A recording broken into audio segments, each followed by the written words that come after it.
নিজ বুথের ভোটারদের হিয়ারিং এর নোটিশ বিলি করতে করতেই এবার শুনানির ডাক পেলেন খোদ বিএলও।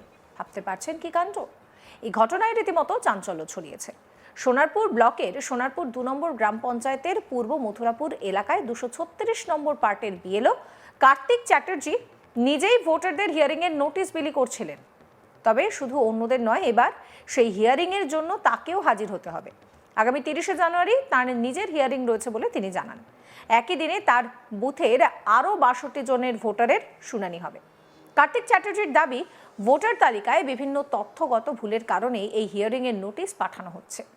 অনেক ক্ষেত্রেই বাবা মায়ের তথ্য ঠিকভাবে পূরণ করা হচ্ছে না, কোথাও বয়সের পার্থক্য কম তো কোথাও আবার অস্বাভাবিকতা অনেকটাই বেশি। এছাড়াও নামের বানান ভুল এই একটি বড় কারণ। আধার কার্ডে একরকম নাম, ভোটার কার্ডে একরকম নাম, যার জন্য বহু ভোটার সমস্যায় পড়ছেন। কি বলছেন কার্তিক চ্যাটার্জি শোনাবো। বলবো বলতে দেখুন, চিঠি তো এসে গেছে, প্রায় এসেছে আর কি। তো আমার সাথে সাথে আরও বাকিদেরও এসছে, তাদের চিঠিটাও আমাকে ডেলিভার করতে হবে এবং তাদের সাথে আমাকেও অ্যাজ এ বিএলও প্রেজেন্ট থাকতে হবে অফিসে, বিডিও অফিসে, এবং আমার পার্সোনাল হিয়ারিংয়ের জন্য হয়তো আমাকে থাকতে হবে। তো সেক্ষেত্রে আমি এটাই বলবো যে টাইটেলের মিসম্যাচের জন্যই হয়তো এসছে, কারণ চট্টোপাধ্যায় চ্যাটার্জি এই দুটোর মধ্যে একটা মিসম্যাচ হয়েছে, যার জন্য চিঠিটা এসছে বলে আমার মনে হয়। কতজনের হিয়ারিংয়ের? এর আগে প্রথম দফায় 48 জনের হিয়ারিং ছিল, 3 জন অ্যাবসেন্ট ছিলেন সেখানে সেদিন, ওটা গত জানুয়ারি 5 তারিখে হয়ে গেছে। তারপর গত 15 তারিখে আমার 19 জনের হিয়ারিং ছিল, আর আগামী 30শে জানুয়ারি আরও 62 জনের আছে, ইনক্লুডিং আমার।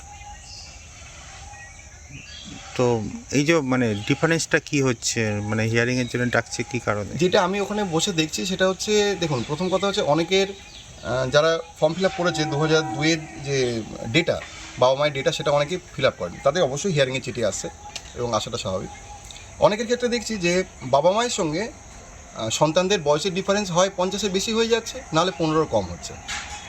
আবার ঠাকুরদাদার সঙ্গে 40 বছরের, মানে থার্ড জেনারেশন যিনি, ঠাকুরদাদার সঙ্গে নাতি বা নাতনির বয়সের ডিফারেন্স 40-এর কম হয়ে যাচ্ছে। এরকম বিভিন্ন কারণের জন্য বা নামের ভুলের জন্য, যেটা হয়তো সংশোধন করা হয়নি, বা অন্য দেখছি যে আধার কার্ডে একরকম নাম টাইটেল, সেটা পরবর্তীকালে এপিডিপিট করেছে, করে নতুন একটা নাম সেখানে এসছে। তো এই দুটো মিসম্যাচের জন্যই জেনারেলি যেটা আমরা দেখছি আর কি, হিয়ারিং চিঠিটা আসছে।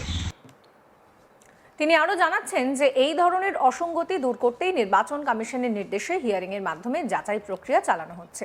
সময় মতো শুনানিতে হাজির হয়ে প্রয়োজনীয় নথি জমা দিলে সমস্যায় পড়ার সম্ভাবনা কম বলেই আশাবাদী কার্তিক চ্যাটার্জি। কি বলছেন তিনি শোনাবো।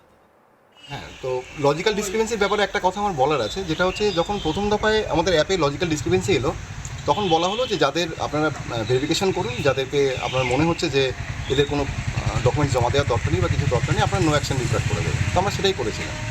পরবর্তীকালে ফের আবার সেগুলোই ফিরে এলো অ্যাপে, এবং বলা হলো যে এদের থেকে ডকুমেন্টস নিন, প্রয়োজনীয় যথার্থ ডকুমেন্টস নিয়ে আপনি একটা ডিক্লারেশন দেবেন, সমস্ত ছবি তুলে অ্যাপে আপলোড করুন। সেটাও আমরা করলাম।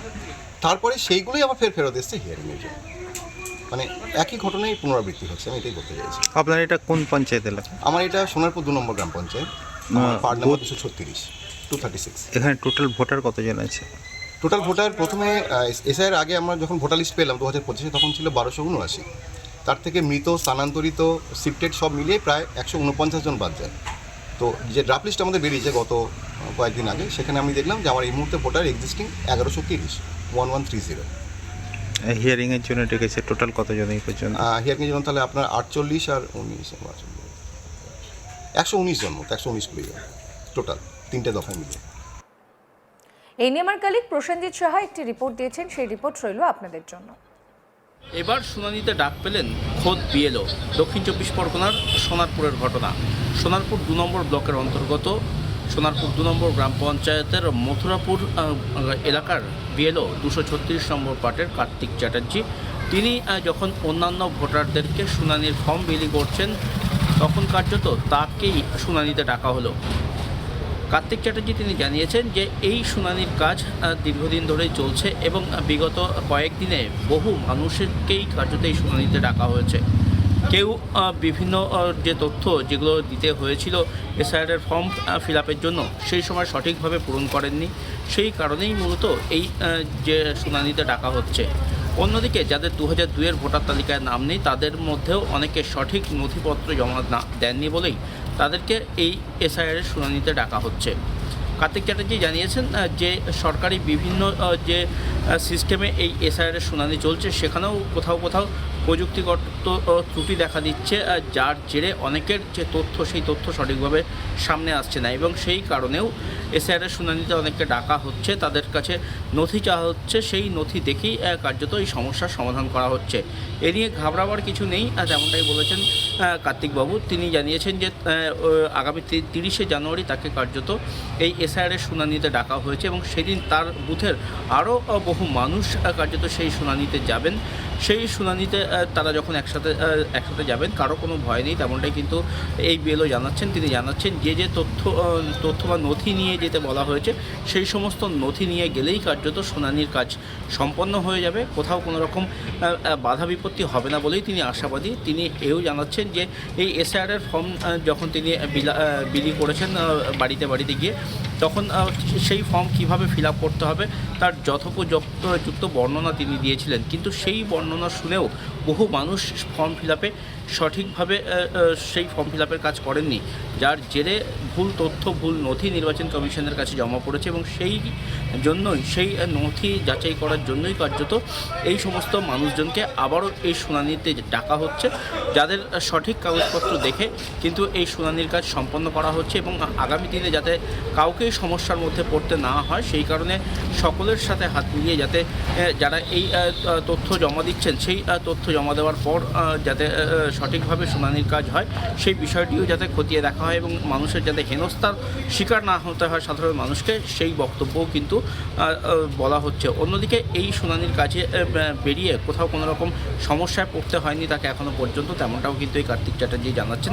তিনি জানাচ্ছেন যখন সাধারণ মানুষ শুনানির জন্য ডাক পেতে পারেন, তিনিও যে ডাক পেয়েছেন তাতে অবাক তিনি হননি, তার কারণ কোথাও গিয়ে প্রযুক্তিগত সমস্যাও দেখা দিয়েছে, যেখানে কিনা 2002-এর ভোটার তালিকাতে যে নাম ছিল সেই নামের সাথে বর্তমান ভোটার তালিকার নামের কোথাও মিসম্যাচ হয়ে আছে হয়তো, সেই কারণেও এই ডাক তিনি পেতে পারেন। তবে সঠিক কী সমস্যা হয়েছে, কোথায় তথ্যের গোলমাল হয়েছে সেই পুরো বিষয়টি খতিয়ে দেখে, এবং যে সরকারি নির্দেশিকা রয়েছে, যে তথ্য চাওয়া হয়েছে তার কাছে সেই তথ্য তিনি জমা দেবেন, এবং জমা দেওয়ার পর এসআইআর শুনানিতে কোথাও কোনো রকম সমস্যা হবে না, ঠিকঠাকভাবেই কার্যত তার নাম নথিভুক্ত হয়ে যাবে, তেমনটাও তিনি আশা করছেন। পাশাপাশি তার যে বুথের দায়িত্ব রয়েছে, যে 266 নম্বর বুথের যে দায়িত্ব রয়েছে, সেই বুথের অন্যান্য যারা রয়েছেন, যাদেরকে এই শুনানিতে ডাকা হয়েছে, তাদেরও কারো সমস্যা হবে না বলেই তিনি আশাবাদী।